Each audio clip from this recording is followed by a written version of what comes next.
Hi, welcome back. I'm Christopher Barker, and this is Holding Space. We've been talking about trauma, and we talked about trauma in a general kind of way, where it is in your brain, how it works, what constitutes trauma. We also talked about complex trauma. Today, I want to talk about therapy for trauma. As I said, I think you are going to need a therapist at some point to handle this because it's more than the average person can really grasp when it's deep and when it's complex. And most people's trauma is not something that someone else is going to understand. Therapists are worth their while in terms of being able to deal with this because we have techniques that are geared specifically to working with trauma. We have knowledge and skills that may come in handy. There are different types of therapies that are appropriate for this. I'm going to talk about a couple of them today. One that is most commonly associated with working with trauma is EMDR, which stands for eye movement desensitization and reprocessing. It is something that's been around for a little while now, but people will actually call up and ask for, I think I need EMDR. And they've gotten some indication somewhere along the way. So I think a lot of people are becoming aware of it. It is something that is specifically designed as a treatment for post-traumatic stress disorder. And it's also good for a variety of other traumatic type of disorders. Trauma does not necessarily have to result in post-traumatic stress disorder, and post-traumatic stress disorder does not always follow the traditional route of trauma.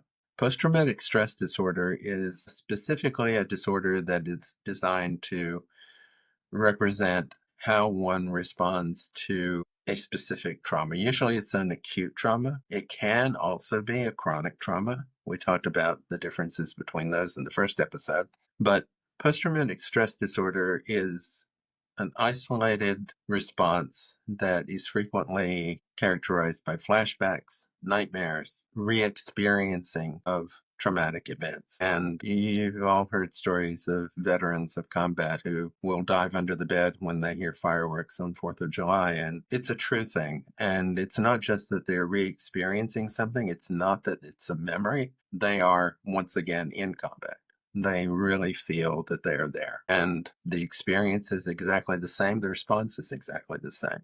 They may have nightmares about it. They may have intrusive thoughts. They may have experiences of memories that just pop into their heads and suddenly they're responding and people are like, what the heck is going on? Well, you're re-experiencing your trauma. What EMDR does is it's originally started out with eye movement. So it started out with following a finger. It started with, this gives you tennis elbow. It followed with, we use a light bar, and we also use tappers, which are two electronic buds that you hold in your hand, and you will get one response, then another, zap, zap, and it creates a bilateral stimulation so that your entire brain is involved.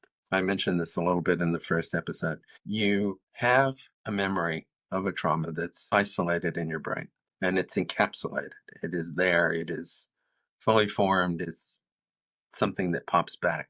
And sometimes it excludes certain important details. Sometimes it includes certain things that just loop over and over and again. And sometimes it is related to something that happened earlier in life. So you may have the initial response to trauma that occurs when you are 3 or 5 or 8, and then it is awakened later on by something that happens more recently. What EMDR does is it involves your entire brain. If you could envision an MRI, it would be one area is lighting up when you're experiencing this particular trauma. And then with EMDR, suddenly your whole brain lights up. You are involving the whole neural net. And we talk about following a memory down neural net to its original origin. And a lot of times how we respond to something later on in life is a result of how we initially experienced the precursors of this particular trauma. A lot of people who have been sexually abused or physically abused as children will later on respond to any kind of encroachment on their space, on their person, as if it is that initial trauma. And they're wondering why in the world they're feeling this way. And sometimes they've forgotten the initial response. What EMDR does is it sort of like takes you back. And there are a couple of different forms of EMDR, but I think all that you really need to remember is that you should go to a therapist who has been trained in it, not just someone who is practicing it, but someone who has actually been trained. It is a complex process. I'm still in the process of being certified myself, but it is well worth your while for dealing with this. Another thing that sometimes is helpful in terms of therapy with trauma is internal family systems. Really briefly, internal family systems is essentially it was created by Richard Schwartz. It's about being able to envision the different parts of yourself as different people existing inside your head or different roles. He talks about managers, firefighters. Firefighters are people who like try to intervene when there's a crisis. Managers are people who try to organize, but these are parts of yourself also. And what this therapy does for trauma is you can realize how these different aspects of yourself are responding to the particular trauma. And some of them are handling it better than others. Some of them carry the whole weight of it, and the rest are just kind of like re experiencing it and not knowing what to do. Sometimes being able to talk through that part of yourself is really valuable. Yourself as a whole is also impacted by this. Encouraging open conversations about trauma can reduce the stigma, and being able to just vent to people is sometimes useful. Sometimes the actual symptoms of trauma can be dealt with by dialectical behavior therapy. Although this was originally designed as a therapy for borderline personality disorder, a lot of the tenets of DBT are useful for a variety of disorders. This is what I have found. This is what I do in the course of my work. And you'll find some conflicting opinions about this, but I'm just giving you one perspective. DBT is complicated, and there are a lot of acronyms, and there are a lot of concepts that are summarized in concepts like Dear Man, and each letter of Dear Man stands for something. But you don't really need to know all of that to take some of the aspects of DBT and use them. Distress tolerance is really important. Distress tolerance is being able to handle a really difficult feeling and being able to cope with it and eventually dissipate it, make it go away. Some things that involve distress tolerance are being able to stop the thought, and some of them involve being able to alter your stimulus, change the way you feel. You can hold ice in your hand, and that changes your body temperature, it changes your thought pattern, it distracts you, and you're able to handle the feeling better. Another technique that came out of DBT that is really useful is called TIP, T-I-P-P. And those letters stand for temperature, intense exercise, paced breathing, and progressive muscle relaxation.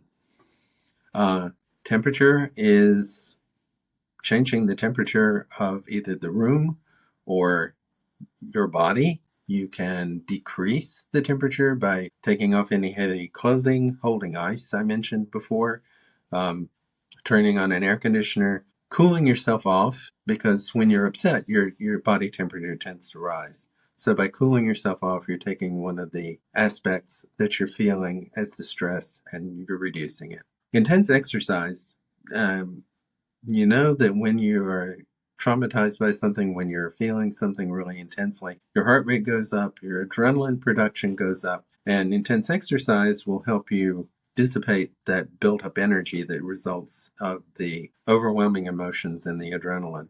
Being able to jog in place, being able to get on a treadmill, lifting weights, anything that involves being able to sort of tax your body a little bit will distract you from the distress that you're feeling. Paced breathing is, there's a variety of types of paced breathing. One is that you can count your breaths as you go in and out. 3, 4, exhale, 1, 2, 3, 4.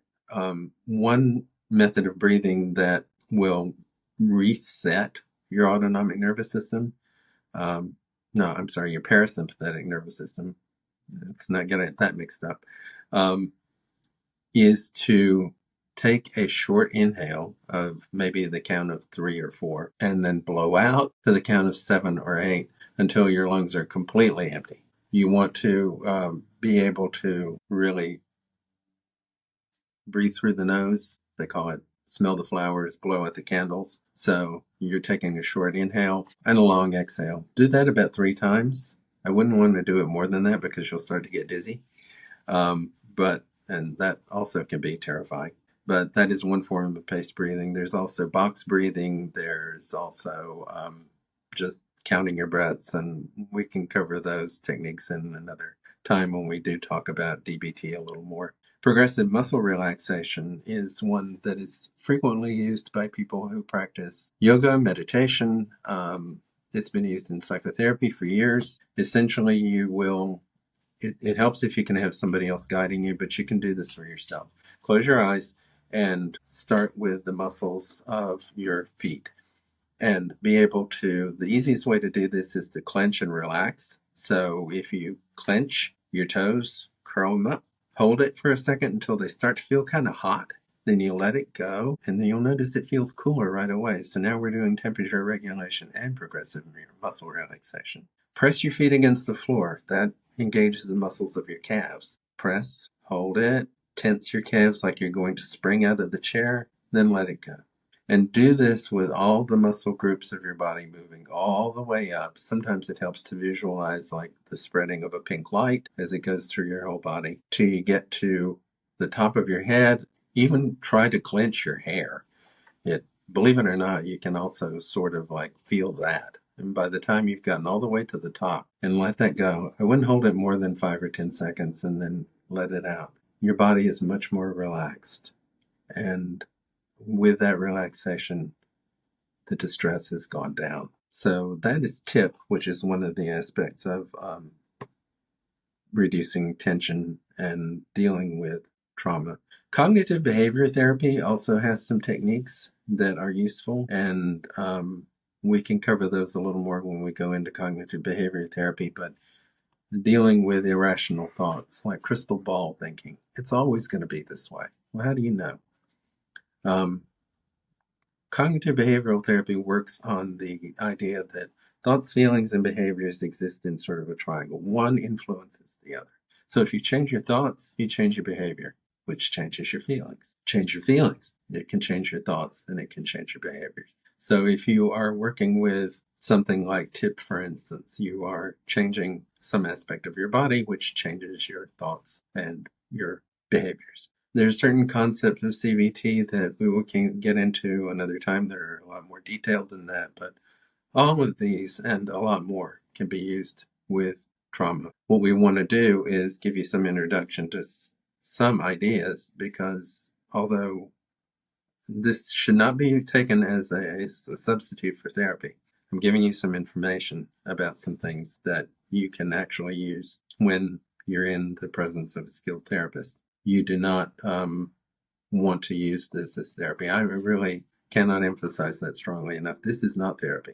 This is a chance for you to hear something about therapy and hear something about different disorders and know what to approach them with and who might be able to help you best with it. Talk a minute about finding a therapist. This is really important because there are literally hundreds, thousands of therapists who are out there.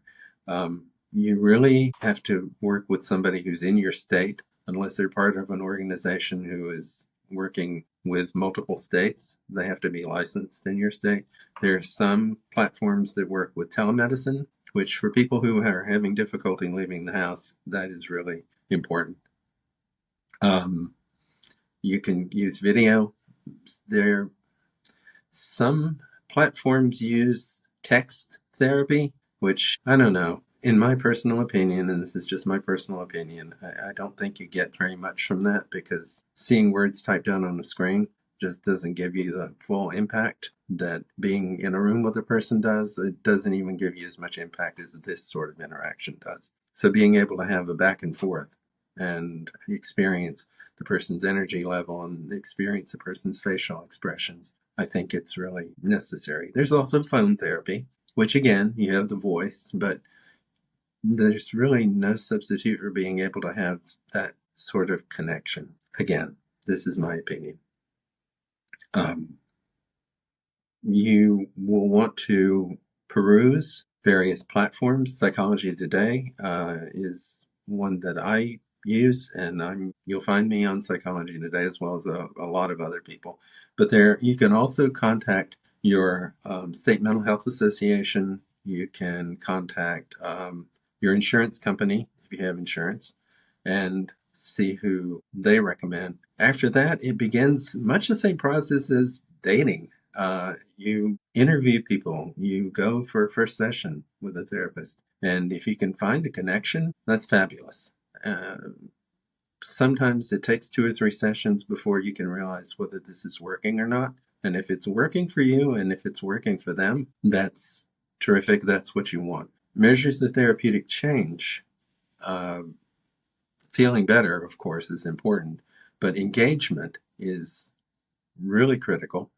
And engagement means somebody gives you an idea, you go home and you try it, and then you come back the next week and say, hey, I tried that thing you told me, and either it's crap or it was the best idea I've ever heard. But it shows that you're working together. There's an exchange, there's dialogue, there is a working together that's happening. Being able to have that shows that there is a connection. And studies have shown that the single best indicator of therapeutic outcome is a sense of connection, is being able to feel connected to the therapist and feel that there is, hey, this person gets me. Being able to have that, regardless of the techniques that's used, is sometimes one of the best measures of therapeutic outcome. You're going to be able to feel confident in what this person says. You're going to listen to what they say.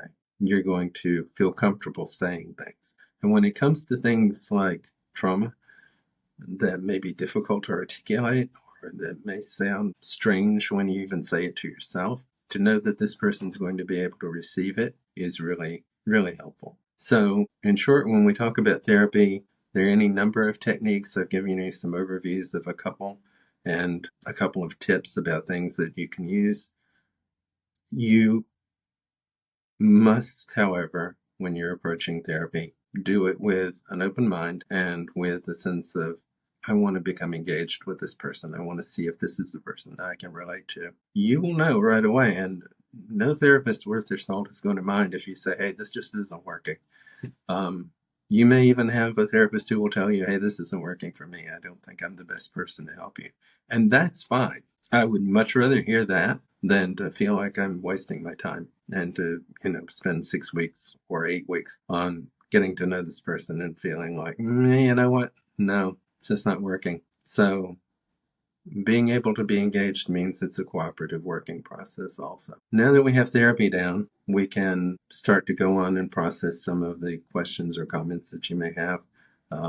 We can delve into some of these techniques a little more in detail when we talk about other types of issues. But remember, when you're dealing with trauma, you're dealing with something that's a subjective event. It exists inside you, and it does not necessarily indicate something that someone else is going to be able to understand. You have to be able to understand it yourself, and you have to be able to articulate. There are objective and subjective events. I always tell people the difference between objective and subjective is something that we can all agree on. There's a chair over there. It's a blue chair. I don't like blue chairs. I have a better experience with green chairs. I also don't really like a chair with that kind of arms on it. That's the subjective experience of it. The objective experience is there's the chair. The subjective experience is I don't really like that chair. So again, objective and subjective events. Yeah, one person's disaster is another person's eh. This is Dr. Barker. Again, holding space for you, hold space for me. This is our safe space. I'll talk to you again soon.